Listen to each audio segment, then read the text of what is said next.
Welcome to the second of 3 tutorials that explain how to import and export Excel spreadsheets using ZDI. If you've not watched the first tutorial yet, then please do so now. The material in this tutorial will then make good sense. The actions concerned with spreadsheet processing are called Excel import and Excel export.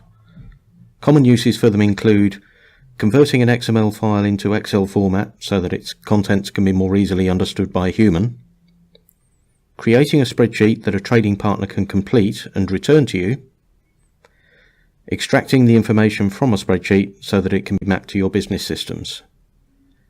This tutorial focuses on the second one. We'll be converting an XML file into an Excel spreadsheet to which the recipient can add some information the business needs. The previous tutorial talked about generating order spreadsheets for a supplier called Ace Vegetables. Previously, the supplier was not expected to return any information to us, but that's now changed.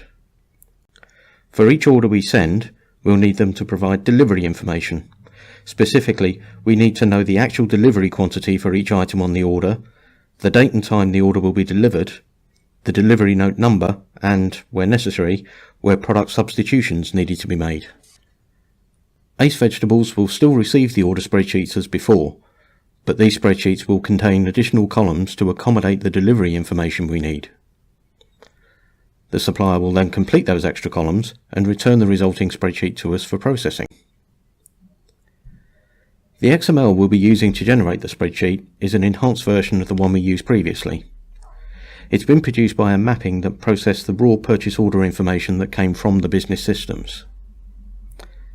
This mapping has introduced some new tags that didn't exist in the original version we used before. These are for the columns that we'll need the supplier to complete.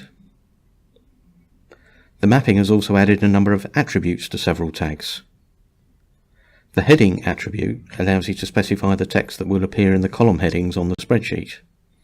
By default, Excel export action will use the tag names as the column headings, but if the tag has a heading attribute, it will use that instead. So instead of delivery ID, the heading text for that column will now read location. The mapping has also added a key attribute to some of the tags. These are vitally important as they allow the spreadsheet data to be turned back into usable XML when the supplier returns it to us. Only certain tags have key attributes, and to understand why, it's best to work through an example. A key column in the spreadsheet contains a value which, either on its own or in conjunction with another column, uniquely identifies a record within the hierarchy of the XML file to be produced. The XML we're using to generate the spreadsheets has 3 levels of hierarchy: an order, a line on an order, and additional item identification on a line item. The unique thing about an order is its order number. Other columns, such as the currency, may contain the same value in multiple orders, but no 2 orders will have the same order number. So we've identified the key column for the order level. The unique thing about a line item is its item code. A single order will not have the same item appearing twice, but a given item can appear in multiple orders. Therefore, it's the combination of an order number and item code that will be unique for the line level.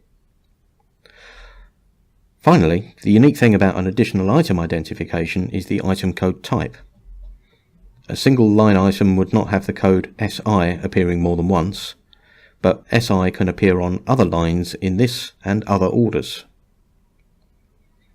It's important to note that the key columns for a given level are not necessarily a single tag, even though that's how they happen to be in this example.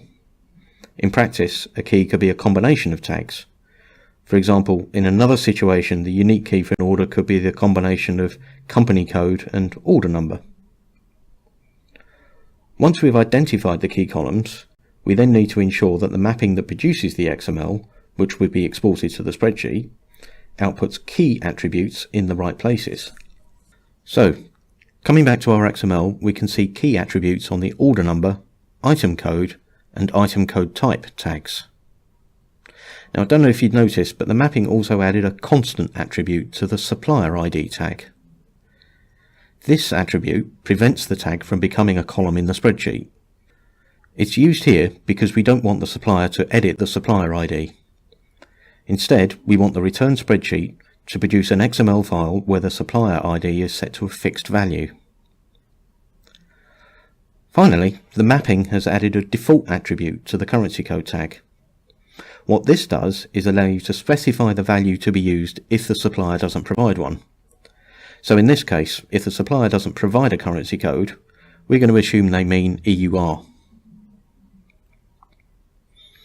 Once the file has been processed by an Excel export action, the new entry it adds to the list of transactions will be the resulting spreadsheet.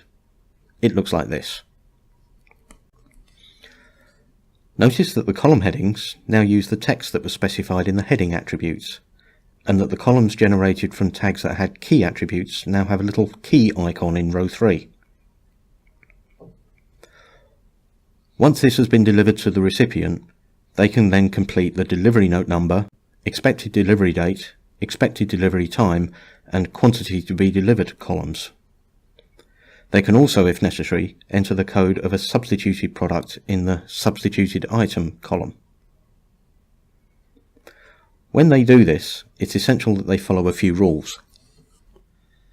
They must not modify the comments in cell A1 or any of the comments in row 4. They must not insert, move, or delete any of the columns. If they add data to any of the columns that come after the last one used, that information is going to be ignored. Finally, they must not use the tilde character in any of the columns that have a key icon. One final thing to be aware of.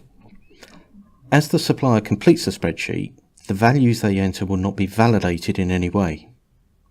They could, if they choose, enter something like ABCD in a cell that would be expected to contain a number, and then send it back to you for processing. For this reason, it's advisable to use a validate action to check what they've entered after the spreadsheet has been turned back into XML by the Excel import action. Excel import is the subject of the next tutorial.